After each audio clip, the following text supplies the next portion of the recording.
Oh, what a weekend. Look, footy's great, isn't it? Yes. We were just talking about the weekend and the unknown going in, and if you got more than 4 out of 9 for your tips, or 8, you've done really well. Just so hard to read the game, which is terrific, which is great. It's exactly what we want. We want an even competition that bounces around a little bit without too many answers at round 6. Okay, so the King's Gambit for Victoria Police made for more search police careers. We're going deep on the emotional side here. Well, not both ways, positive and negative. How much should our football team's performance affect us? Like, how much should it take over your mental state and your small world? We're all in our little bubbles. This is the ultimate PhD topic for me. Oh man, like watching the game. So in game, there's a whole suite of emotions you go through. You bounce around, mainly scoreboard related. And then post game, you've got to rationalise what's just gone on and why you feel so flat if your team's lost again. And then your text messages start going off, and your Twitter goes crazy, and all those sorts of things. And people are ringing for their own little therapy sessions on the side. Yes. And you wake up the next day, and it affects your whole week. It does affect the outlook of your week, and it's in the end. It's just I keep coming back to, as a fan of any club, it doesn't matter which club you're supporting. All you want to do is be proud of your football club, be proud of how they play and who they are and what they're doing, but. Gee, there's times where we just feel responsible for them. It's people run into you, the constant conversation. Oh, what's going on with your mob? They're going. Geez, they've been awful for 5 years now. You feel like you got to have an answer. Yep. Oh, I don't know what's going on. Oh, so like the Kangaroos supporters, the West Coast supporters have been there. They're coming out of it. The Essendon supporters have been there for a while. They're coming out of it. Carlton supporters were there for a decade. They're coming out of it. Fremantle are bouncing in and out of it. It's just hard, isn't it? It's just a strange form. That's when I think when you see Carlton come out and do what they're doing now, you think, well, those supporters have been through hell for a decade. You forget that side of the absolute enjoyment of what they're going through. Collingwood supporters to win the flag, they've never been really down. They've been up for a long time, but maybe Richmond way back when. Definitely. St Kilda support, Ross and I, we're just giving each other a cuddle this morning on the way. Yep. So it's just he's not a very good cuddler either. But so it's amazing, isn't it? I don't know what the answer is, but we all feel a little bit of responsibility for our own club. It's what makes the game so powerful for us, I think, in our community, in our states. It's why we enroll in it. So let's do a little bit of the purging of the soul on the North Melbourne It doesn't front, help when the text messages are coming through. How are those cats going, King? Like that sort of stuff doesn't help. Yeah. The needling. Yes. All right, so let's do the North Melbourne side of things while we're here in the group therapy. So here's Alistair Clarkson after the heavy loss yesterday. The bottom line is that Alistair come as a big money, high-priced acquisition to fix this. And it's second year now, and we need to start seeing something that makes us proud. Because I'll be honest, it's a long way from making us proud yesterday. Against a team that should be like for like. They should be in that game. It was a smashing. And you look at it and you say, okay, well, what do we really take away from that game? What do you get in the car and talk to the family about or your mates about? What are the positives that you should be gripping, attaching yourself to or gripping onto? And I don't know. I don't know. And I'm watching it as close as anyone. And the Kangaroos fans have had enough. They have. And it's probably unfair to come so quickly to this point with Alistair and with the club. But, this has just been rolling on for too long now. And we don't want to hear that anymore. I don't want to hear that Hawthorn were better with the ball. Hawthorn were better without the ball. Hawthorn were better. Why? Well, it's not a talent issue. There's enough talent, the Kangaroos, to match it with Hawthorn. I can wear it with the others. But again, they give up another big score and look like there's absolutely no understanding of what to do when the opposition have the ball. We could show vision after vision after vision, and it's not always the young guys. So if it is the older guys, stop playing them. Stop playing them. Make a statement as a club. Say, you know what, we've been going with you, and you're not the answer anymore. You're not actually helping us. And I don't care how young you have to go. To get the reward of selection has to come at a minimum standard. You have to be able to. You have to put up 7 out of 10 application, or 10 out of 10 application for a 7 out of 10 performance every week. If you can't deliver on that, well, you know what? You go back to the reserves. And I don't care who's playing reserves. Kangaroo fans are sort of sick of them meandering, and I'm always quick to defend them because it's a tough place to be when you're rock bottom. But I watch the West Coast, and it's nothing to do with the kid. They're all going 100 miles an hour. And even when they were getting beaten the last few weeks, we're still saying, hey, you can see their contest work improving. You can see this getting better. I just think this is too quickly to say, oh, well, he knows the answers. He's got the answers. I don't know. I don't see it. You need evidence, don't you, at some point? Do you agree with that or not? Yep. The search for some evidence is they needed to be more competitive yesterday. That's absolutely true. So what? Yeah, we used to critique. You and I used to critique David Noble, looking for the minimal gains, the marginal gains. He called it. Yep. Yeah, winning quarters, winning this, winning that. Well, apply the same measure this year.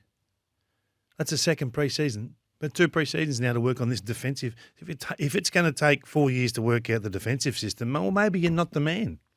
I don't know. But we can only go on what we see, and I see what Ross Lyon's done defensively with St Kilda. You can love it or hate it, right? But they are far more competitive than what the Kangas are right now defensively. Yep. All right, so you've posed a deep philosophical question, and you are getting philosophical answers. You're mocking me too. No. So David from Newport has gone, "The defeated live on," from a poem by Peter Porter. Works for me. Good on you, David. I'll write that down. With the decline of organised religion in society, people's football teams have taken its place. A bad loss is like being told you're going straight to hell. That's Ryan from Caulfield. And David, my 17-year-old son comes home from a good junior footy win and watches North. He told me he was trying not to care, but woke up this morning and told his dad he's depressed. It also doesn't help his sister chose to follow Carlton. M from Elwood. It's hard to get the kids on board the Kangas at the moment, I'll tell you. The King's Gambit for Victoria Police, looking for a career that gives you more. Search police careers, Victoria Police made for more. I'm throwing our categories out of whack today because I'm starting with PFI, Preliminary Final Integrity. Really? When you left me on crunch time on Saturday, you said to me, it's time for Carlton to re-establish their violence in the midfield, their damage. And I watched from halfway through the third quarter and I could see it visibly through the screen. Oh. PFI for Carlton. How good was it? I mean, the Carlton fans, that was a great game. It was. I really enjoyed the game. So there's times where you have to talk positively about the Giants, but to the arm wrestle that was going on in game was brilliant. I love the strategy and then the application. So the strategy at centre bounce to make that 4v4 battle 4 one-on-ones. They pulled back. So the teams now are looking for back position to force their opposition under the footy, and then you own all the space on the outside. And Carlton got that all day. All day. So Greene would walk back a metre backwards, Cripps would go behind him. They go another metre backwards. They were getting like 10, 12 metres from the actual drop zone of the footy, and then it was just helter-skelter from there. And that's where that's why the damage was so high, because when you won the ball, you were in a whip of space. And Cripps burst forward many times. Walsh is dynamite in there. It's a spot for dances. That's a dance floor in there. It's a spot for dancers. And if you can move like him, then away you go. The actual return from clearances, and it was the only way they were getting inside 50s at the start, was from centre bounce clearances. So they scored 6 goals, 5 from centre bounce clearances, which I think was their second best result for 10 years. But that's a massive number. You consider what some teams are scoring at the moment. To get 40 points out of centre bounce was awesome, and to do it to a high quality opposition like that was just amazing. So I look at Carlton and say, okay, you've got so many stars out of your team at the moment. Like you really shouldn't be able to do that against the GWS. So Sard, McGovern, Chera, Martin, Motlop, Fogarty, and Cunningham. So all those guys are first pick, 23 players, aren't they? So their violence is back. Their ball movement is now the strongest part of their game. They didn't have that last year. So when you looked at last year they were number 1 for clearance, plus 10 points, and number 11 for turnovers. So now they're top 2 for turnovers and they're 11th for clearance. So it's flipped on its head. So to see the clearance game come back like it did with such vigour and anger and violence, if they can get that clearance game back to top 3, top 4, which will happen because that's just them, right? And that's the coach. Then it's complete. They're the real deal, Carlton. And I know we talk a lot about Carlton, but when they play like this, it's hard not to. And we sort of talked about. I'll talk about the club. I think when you get to these levels, Gerard, the gaps are so small. It's not really about how you're playing, or it's always about performance. But it becomes a buy-in discussion. It becomes a look.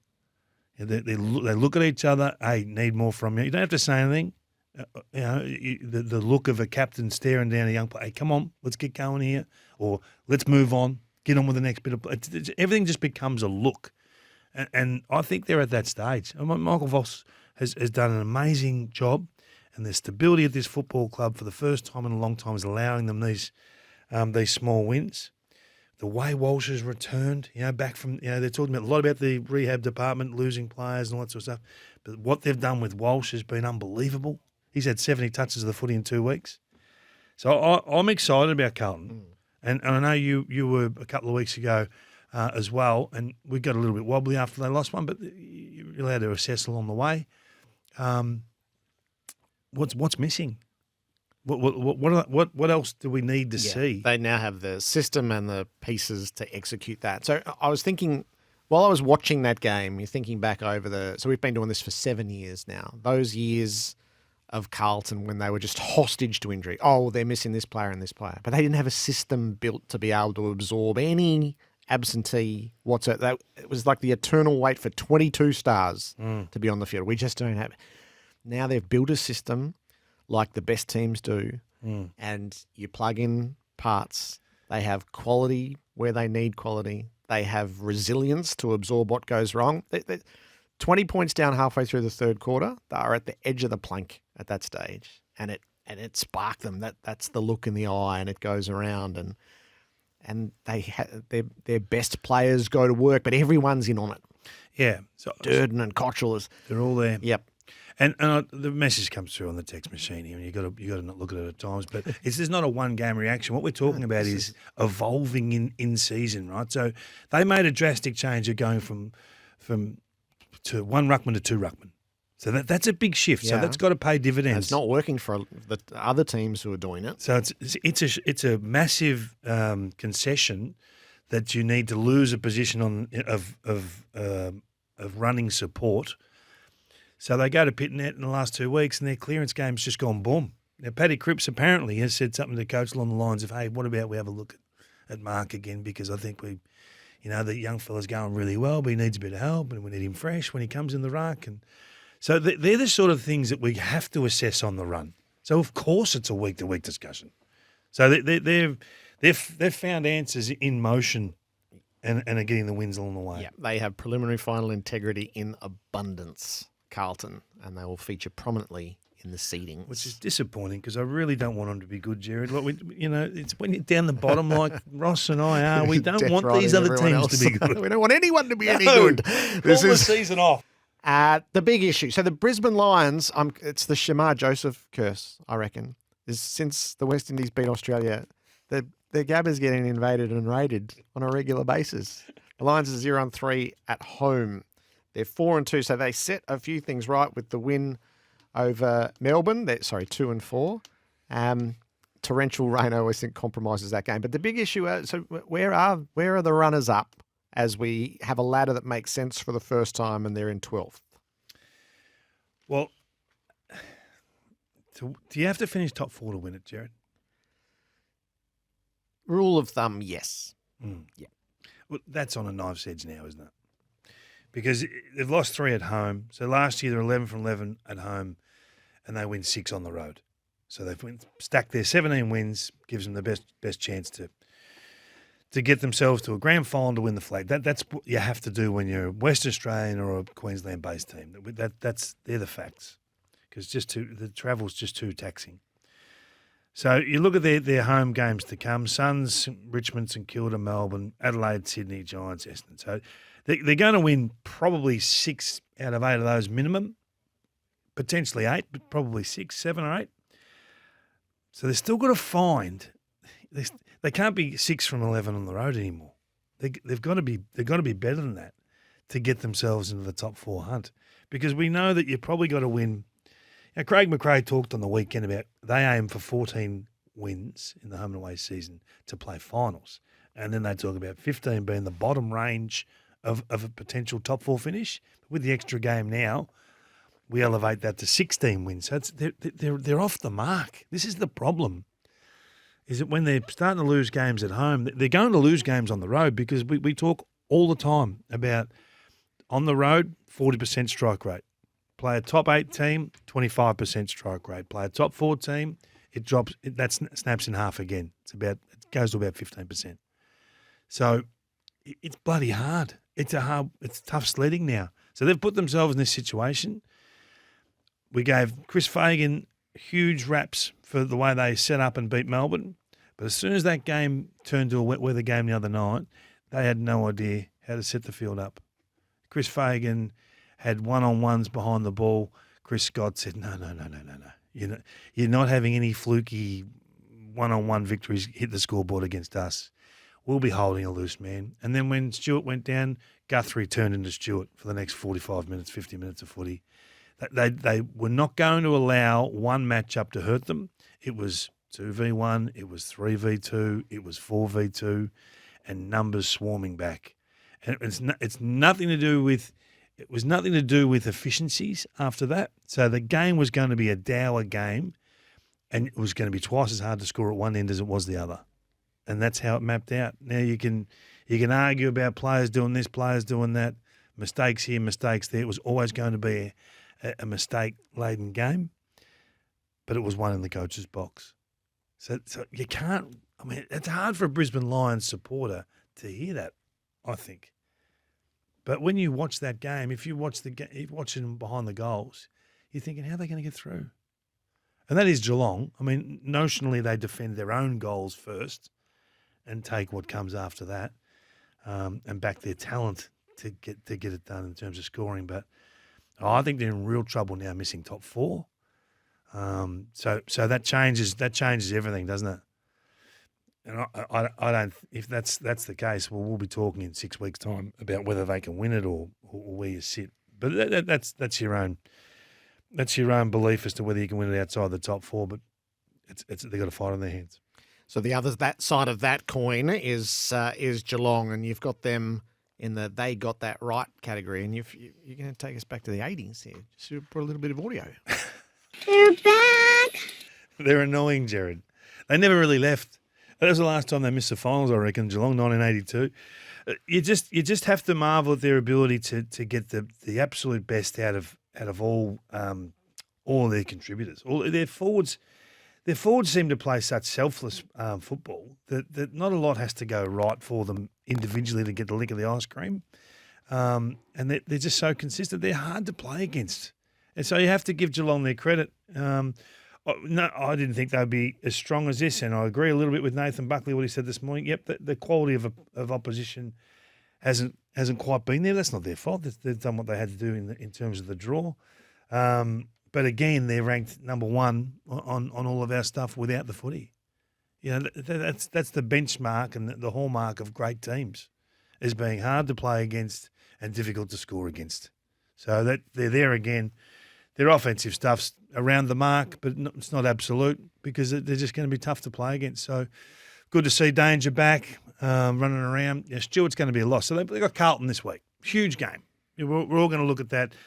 But if they could beat Carlton without Tom Stewart, I think you go again, don't you? You elevate them again. Been waiting to see where they'd fall this year. I leave them out of the 8 every year, and I apologise at about round 10. So maybe we go 4 weeks early this year, Gerard. But they're just an amazing organisation. What's their fusion of old and young like at the moment, plus what they brought in? Yeah. They just know. They just understand role. And they're all happy to just play their small part. You know, not every team gets that. It sounds really silly, but not every team gets that. You compare what the Stars, Mitch Duncan. Compare what Mitch Duncan does week to week, as opposed to Isaac Rankin, who's happy to get the spoils. Who when he goes in at centre bounce, he wants to be the attacker, doesn't want to help defensively. Whereas these guys, whatever you need, coach, because they understand that all those little wins along the way stack up to a victory, and you take the 4 points home at the end of the game. So there's an attitude at Geelong that's the envy of everyone. All right, so the big issue, and they got that right out of the events from the Gabba on Saturday night. I feel the best bits were Bobby Hill's teamsmanship and Will Hoskin-Elliott's aerial exploits, plus everything else that he did. And that was the true start of Collingwood's premiership defence. Looked like Peter Knights. That's very good, yeah. He was unbelievable. I'm a bit different with the Collingwood discussion. I thought their ability to swarm was back, and I hadn't seen that. And that's we talk about the swarm. People go, "Oh yeah, that's just getting numbers to the footy, and that's a pretty easy thing to do, and all that sort of stuff." The ability to swarm is an indicator of the buy-in of the group. That you've just got to keep fronting up, even though you're probably not going to get rewarded. But we want to make this 8v5. We want to make this 6v4 and get through. So it's not tactical necessarily. Of course, there's a tactical component to it for the players to be in a position to come and support, and you give up something to get something. But to have the players constantly turn up, and the little champ was back again, Nick Dacos doing it, just constantly rolling up, and that gut running to just be there, and then it all works. They put Port Adelaide under pressure they couldn't handle. And then when they got the ball back, they got it in. They got it in quick. We'll talk about Port in a minute, but I think this is again one of those coaching performances you have to really admire. Even when they were on the rack mid game, you thought, "Wow, was it late first quarter, early second?" Yeah, they were 31 down in the first quarter and 29 down in the second quarter. Yeah, and both times they were being stretched to their limit. It felt in real time. And they kept showing the coach, and it was like, we're all waiting for this head in the hands sort of stuff, and it never come. And it was always, it's all right, we'll be okay, we'll be okay, we'll be okay, bang. Then it turned, and it's like this, it's like they embrace everything that they do well with such positivity, it just fuels itself. And once it starts rolling and the crowd get involved, it's over. The scores just come, it just flows. So, yeah, great performance, but I'm more particularly thrilled to see that swarm back. Whenever you see that swarm with Collingwood and the ball stays in live play, the bobbling ball is Collingwood's delight. Good to watch, wasn't it? It was great to watch, and that's what fueled so much of last year. The environment, the way they play, the joy with which they play once it's back. So there'd been a stress around them early and the mistakes that they were making. Everyone runs their own pet theories. There's no coincidence that this has happened the other side of the bye. They were behind coming into the season. They've staggered through the first 5 weeks. They gets it. Now their campaign gets going. Yeah, it's hard. And we assess them week to week. People take offence because you're saying they're off. You know, they were off. They were off. Yeah. So you need to see it. You need to see it before you can endorse it. And I think the rundown chase and tackle from McCreery on Butters is a moment that every player can't miss. There are things in games you just don't see as a player, like some of the clearance work and some of the efficiencies. You can be concentrating on other things and getting your own. But when someone runs flat out for 50 metres to lay a tackle on Butters, who can seriously travel, like he can go, and you go, wow, we're on here, and you feel the lift. So that McCreery impact on Collingwood is more than what people give it credit for. And I felt Bobby Hill's moment where he gives a goal to Lachie Schultz. Now, Lachie Schultz is making heavy weather of his arrival at Collingwood. Yeah. He gives him that goal, and then almost in the next phase of play, he stands in a crush in the goal square and takes a big overhead mark. Like one begets the next. And this is the value of teamsmanship. So what Bobby Hill did on Saturday, he would have given off 4 goals, each for the greater good.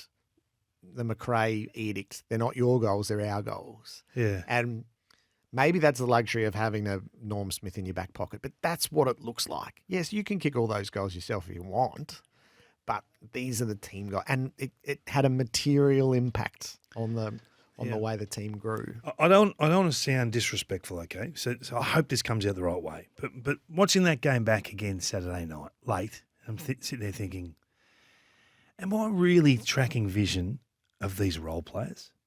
Like Hoskin Elliott, role player. But Bobby Hill, Norm Smith medalist and an elite performer on the given games here and there. But essentially that position is a role player position. Lipinski, role player. They were 3 critical players in this game. And I think, well, if you've got 3 role players in your top 4 or 5 on ground, like things are good. Yeah. Right? Things are good. So I think there's a lot to take from that the role player performance at Collingwood is significant and has elevated. Nick Dacos is Nick Dacos. We can't keep talking about Nick. And he has such an impact on their scoring ability. But the role players got it done, G. So the other side of that coin, and I do think Port Adelaide have put themselves in the pressure index here because when the pressure came, they wilted. So they had it on their terms and they exerted hellish pressure on Collingwood early, which had them skittish. But once it came back at them. If you let them play, they'll get you. But if you really want to take things off them, you can. That's in a short grab, and he's not being disrespectful. Nope. He's just saying this is how it is. If you let them play, they'll get us. But if we're prepared to engage and put them under a bit of heat, they'll wilt. And that's damning. And I think Ken Hinkley would take that to heart. And I wouldn't be surprised if they play that. Because one of Ken's famous quotes is, "Can you handle the heat?" We've got to handle the heat. We've got to get the ball from inside to outside. We've got to take some tackle pressure. We've got to absorb what they're throwing at us. Well, now they're saying the opposite. Port Adelaide can't handle the heat. That's not from us. That's from inside a football club, the best club performing in the land at the moment. The reigning premiers. So I look at Port, and I want to go to a different area. I want to go to their defensive half. So if you look at winning, if you don't win contest in your defensive half, the opposition score. Simple as that. If they bring the ball down the ground and you can't win it back, and it's always in contest, then you're in massive trouble. You won't stop them scoring. So they're ranked 17th at the moment, Port Adelaide, for winning contest in their defensive half. And I look at the 2 big boppers. Asava, I'm going to call them. Asava, the 2 of them combined are on watch, because to me, they've got awkward matchups more often than not because they want to hold a position. So I thought Craig McRae was able to get them onto players they couldn't clamp, and 3, 4, 5 steps and they were 4 metres off. Guys like Elliott, Lipinski at times, McCreary at times. I know there's some nominal tall matchups down there, but when we had Zerk Thatcher on Cox at times and on Myercheck, so they were getting pulled apart, trying to be what they want to be. That's a bad space to live in. Only had 5 intercepts each, which is low. So if you're going to be the intercept player, you've got to win contest and be the intercept player. Otherwise, what are you? You're a bad matchup. So for me, they're on watch, and I can't wait to see what they're like in 5 weeks' time. Because if that doesn't work, where to then? Because this is be careful what you wish for, because this is what you went and recruited as the answer, as the fix. Re-sign the coach, charging forward, flag opportunity. Savalia has to work. What a great derby win it was. Just the shock and awe of the first 7 goals, and then Harley Reid gets to work. And so our open question, Kingy, and you can set the terms for this, has Harley Reid saved Western Australia? Well, I'm kind of glad he went there. I know this sounds silly because he has. I mean, the energy that he's brought to the Eagles If he'd have gone to the Kangaroos, I can tell you what the headlines would have been now. Oh, another handout for the Kangaroos. Oh, this guy. Oh, well, you didn't really. You tanked to get him. Like if they'd have tanked that game against the Suns, we would have never. Harley would have been linked with tanking for his whole career. But because that didn't happen, he's able to go and be himself and play over there. Everyone had their opinion on whether he should go and what he'd do, and the opinions were. I remember them vividly. Why would you go to the 18th ranked club and be the man for 10 years with no success? Well, that couldn't be further from the truth 6 weeks in. It couldn't be further from the truth. And is it the chicken or the egg? Did Elliot Yeo and Tim Kelly decide to give the kid the arm rest? You come with us, just jump in our wake. We'll tow you along and we'll show you how to win contested footy. We'll get our clearance game going. You'll love it. Or did he come in and say, look, I'm sick of you blokes just meandering around. I'm going to take control. I'm going to play with a physicality and an anger and just a competitive spirit that you haven't seen around here for a little while. The five thing where he bumped into him and he said, no, hey, whoa, and pushed him to ground is not really, it's a small moment, right? But it's a window into his mind that I'm not getting pushed around by anyone. And I thought it was brilliant. So it's just the perfect fit. Sometimes things just work out because they're perfect fit. And he's an elite talent. He was always going to be a very good AFL player, but we didn't think this good this quickly. So he's a transformational figure in a way that we're not really used to in the AFL. This is what happens in the NBA when you get the number one draft pick and he changes your 5 players on the court. Our sport has always been such a broad proposition and we don't really believe in that. But he has been transformative in that team's fortunes instantly. Yeah, he has. And so the chicken or the egg, which one do you believe? I think his presence has changed everything. So the egg. If that's the egg, yes. Well, I think it's the egg, isn't it? The young one, you can't get much younger than an egg. Okay, I'm the egg then. I'll give you Are the you egg. the chicken or the egg? I'm the egg. I think he's challenged all of them. So the contested possession stuff that Simo had been talking about for a while, the small wins. We just want to be good in the contest. So against Sydney +8, that was when we started to see it. Remember, gather around, we said, hey, this is really good. And they just missed a couple of moments and didn't quite capitalise on a dominant period in that second quarter in the hills of Adelaide. +38 against Richmond, +24 against Fremantle. They are seriously tough now. Second best contested possession team in the competition right now, despite being where they are on the ladder. So again, be hard to play against, make us proud. So I think every West Coast Eagles fan right now, no one's talking about sacking the coach. No one's upset with where they're at. They understand they come off a premiership run. And they maybe reached for an extra year or two trying to re-establish, which is what all the good ones do, and they're going against it. Elliot Yeo the last 3 weeks, top 3 in the competition for contested possessions, top 3 for clearances.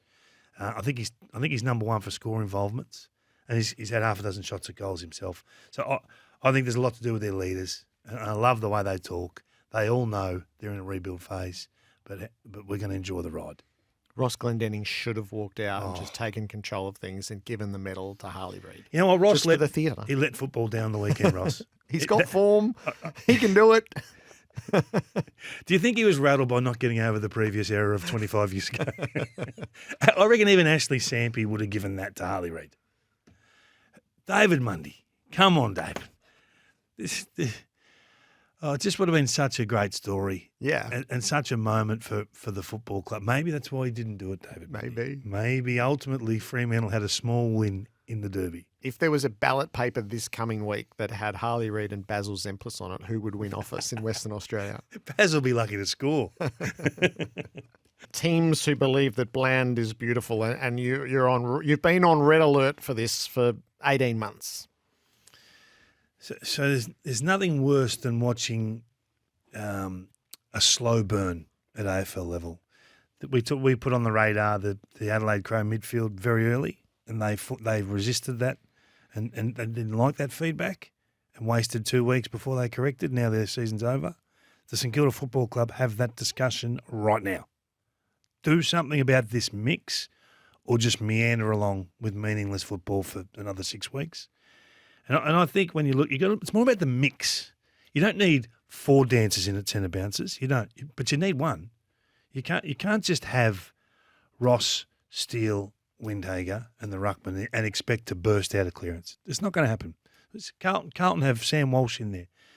He's zipping and zapping and ducking and diving everywhere. You have to have someone that maybe isn't the absolute ball winner that's first receive, that can go, that can travel.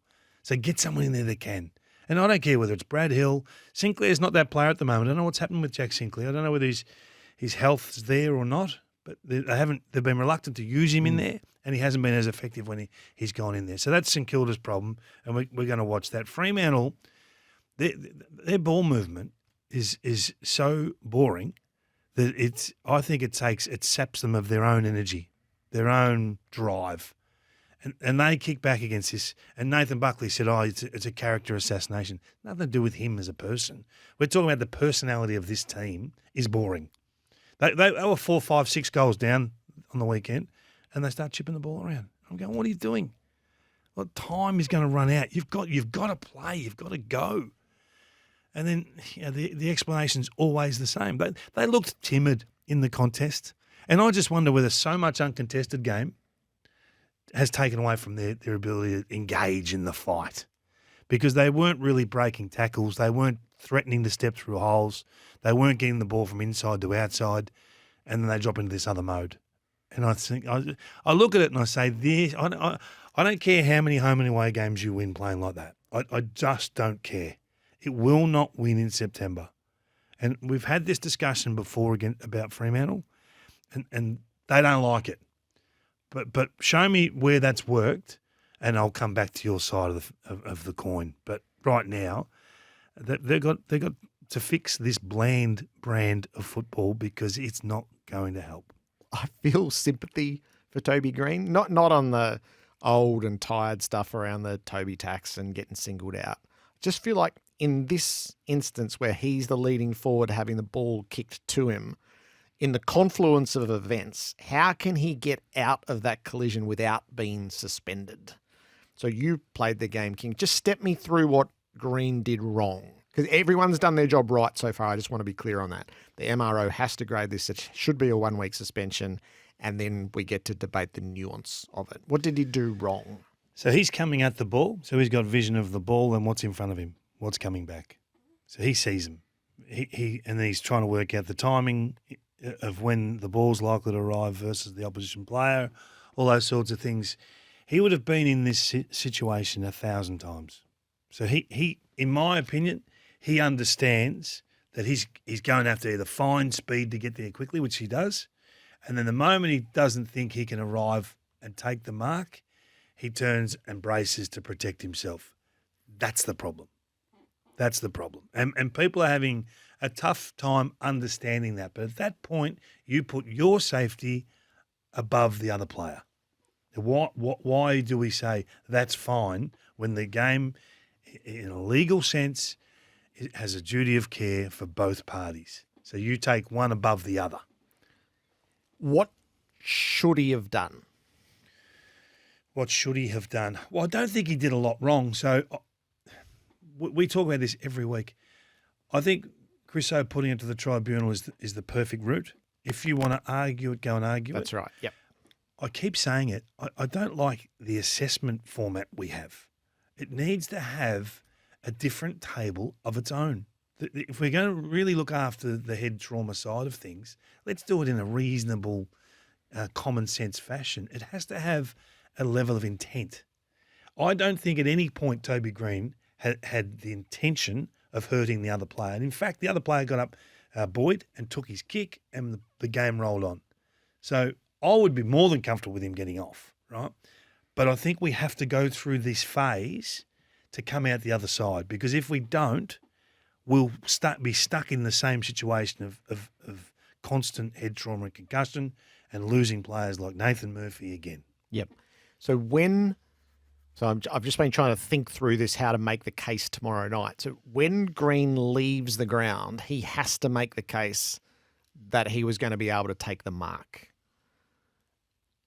And I don't know whether he can or he can't. So at what point does he cocks the shoulder? He can't mark the ball with his No. So the question is, did he leave the ground thinking he was going to take the mark and then took evasive action? So that's his only way out tomorrow night, is that it's not a brace or a bump. It's just simply evasive action.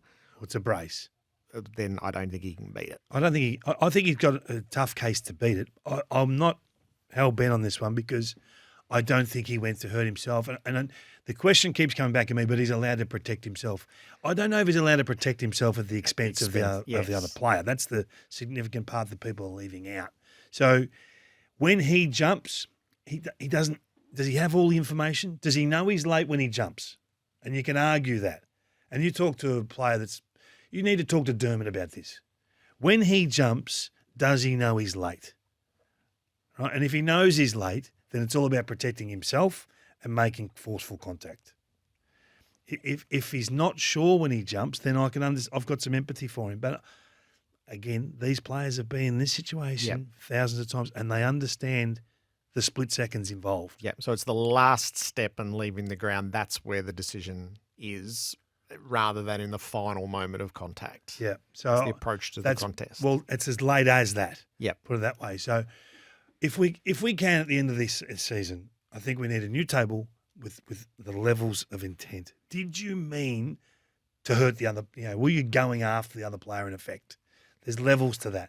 The player got up and moved on. The game's fine with what Toby did because he didn't really set out to hurt him and he didn't maim him. Peter Wright made severe contact, didn't he? Yes. So it's a different discussion. I could make the case that Green's done a good job not to injure Boyd here. So he's turned the shoulder, which is you've been asked not to do. Don't turn the shoulder. He's turned the shoulder, so he's in the wrong there. Yeah. Some people say it's just dumb luck. I'm not sure that it is. I don't think the same velocity is there. That's where I would draw the nuance. One player ends up concussed, one player gets up. So the other argument that comes back at me when I go with this is why should Toby Greene risk his own safety as well and stay open, square on, chest towards contact rather than shoulder towards contact? Why should he be expected to not protect himself in that circumstance? Well, my answer to that is if you are that late that you've got time and you've still got time to turn and ready yourself for contact, well, there are other options. What if he just puts his hands out? Yep. That's enough. You've got to show that you're trying something other than the bump or brace. Yep. So who made contact inevitable? I think that'll be part of the legal case. And then was it evasive action rather than the bump or the brace? You've got to show some other form that you're not trying to hurt the other player. You've got to show some other action. Yeah. I don't know what that is. And the players are having trouble working out in real time because they've always done this. But there is a lag period. We have to go through this lag period to come out the other side. So the habitual change in behaviour is don't turn the shoulder ever and in flash that him. circumstance. And flash him. Okay. Yep. So it'll get argued. It is amazing how often the player turns his shoulder and happens to hit the other player in the head. Just amazes me. They don't have no idea what they're doing for those split seconds, but they always hit that player in the head. Yep. All right, the debate for New Vision Clinics keyhole laser vision, next generation technology. Call 1-800 20 20 20. They got that wrong. Is the Suns barely laid a glove on the Swans yesterday, did they? Which was the re-establishment of Sydney, but they didn't meet their mark as Gold Coast in an environment where they've had success. Yeah, just they can disappoint you, the Suns, can't they? There was a patch in the third quarter where they kicked 8 goals in a row. They kicked 8-4 from 17 entries. And I look at that back line and I say, okay, this is why I look at Ben King and I say, can you give this team more at centre half back than you're giving them at full forward? And you're a reasonable commodity at full forward, but you're not a warrior. The kid next to you, Jed Walters, is embarrassing you for competitiveness, really. Does Collins need help? Or replacing? Does Ballard need help or replacing? Does Lukosius need help or replacing? Are you obligated to have a look at a different option? Something that's not going to allow, every second entry being a goal? And who is their guy? And they're good. They're a good defensive program normally. They're hard to move the ball against and those sorts of things. But I think that Damien's assessing everything. Wouldn't be lost on him what's happening. And this is the phase where he does have that luxury, and they've gone really young. So when they lose the handle of games, it's probably hard to get it back. I think he's got some levers that he'll pull over the next few weeks. I wouldn't want to be a non-competitive key position back at the moment. Yep. And Sydney? Well, they just do what they do. They get you with beautiful ball movement. They're silky ball users in Goulden and Heaney, and Warner's in really good form again. They just make everything work. They make every post a winner. I don't know where Sydney are. I don't know where they reside. I don't know if they're in the top 4 or they're top 6 or they're somewhere. Are they just going to be a dangerous team? But I'm sort of holding on Sydney until Parker comes back, because I think he could be a serious talent in the forward half. We've seen him have 4-goal games playing as that marking, Paul Chapman type, that hybrid sort of on the ground yet in the air as well, third tall. So I'm waiting to see a bit more leadership in that forward half that doesn't have to be Heaney, because what he's doing is working for him. So jury's out still for me, but we love watching him play. Yep. But I love watching Tom Papley. I mean, seriously, when he brings that energy, it's infectious, Like I keep saying, you just want your boys to make you proud. When you see the energy and the oomph and the pizzazz that he plays with, it's hard not to get involved. This has never made sense. I don't think that's the aim. All right, what are you going to do at 4? At 4, I've gone back to the Demons. Oh, stayed in the stable and found a place in the seedings. Yep, because I just think maybe their best has been as good as anyone's. And I could have had them a little bit higher, to be honest, but I got them at 4. You're I've got Giants at 4. Geez, that's a slide. They were good in defeat, but they are going to be without, I think they're going to be without Greene and Hogan and Taylor. Green will get off. You walk in, you say, if this guy wanted to kill him, he could have killed him. He's a natural-born killer, this bloke. 3? 3, the Cats. They made their way in and up a rung or two. So Geelong and Melbourne in for me. So it's a pretty handy team. Yep, Geelong at 3. That was my play-in game. They had to go to the Gabba and knock the Lions out. I forgot about the playing. And they did just that. So they're 6-0. The Carlton game is just delicious. Yeah, it is. A small slide for me at 2, GWS. I had to drop them down a rung. Still played very well. Without Taylor, they look different down back. So there's some scope there. Oh, Lecalier. Did you see Lecalier spoiling? Yes. My God. I don't think I've seen a better spoiler. Have you seen a better spoiler? I've got Collingwood at 2.